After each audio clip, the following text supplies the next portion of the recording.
You've probably heard people say, you're trauma bonded, or you're being gaslighted if you're struggling in a painful relationship.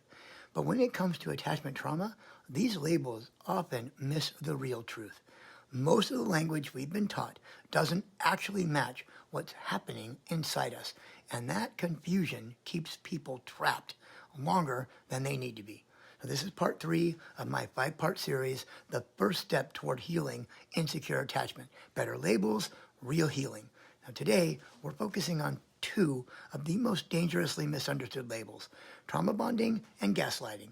Now if we want to heal, really heal, we have to start by using better language. Language that matches what actually happens inside someone with insecure attachment. Language that helps the brain rewire, not stay stuck in shame or fear. So let's start with trauma bonding. So instead of trauma bonding, the real dynamic is an attachment loop. Trauma bonding originally came from addiction and abuse research. It describes the chemical dependency created by cycles of violence and reward. It gets confused with insecure attachment because the emotional pull feels intense and repetitive. But attachment loops aren't caused by abuse cycles.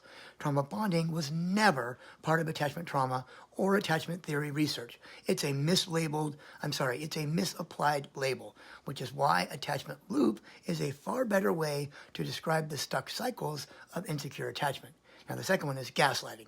Well, instead of gaslighting, what's often happening is emotional defensiveness. Gaslighting originally came from research into narcissistic and sociopathic abuse. It's intentional, targeted manipulation to make someone doubt reality. It gets confused with avoidant attachment because avoidance under stress may minimize, deflect, or deny, but not to manipulate, to defend against overwhelming shame. Gaslighting was never a concept from any attachment trauma or attachment theory research. It's been wrongly applied, which is why emotional defensiveness is a far better way to describe this avoidant survival behavior. Now come back this afternoon for part 4, where we'll break down why self-sabotage and codependency are 2 of the most misunderstood concepts in attachment healing, and why replacing harmful labels with healing ones is essential for real recovery.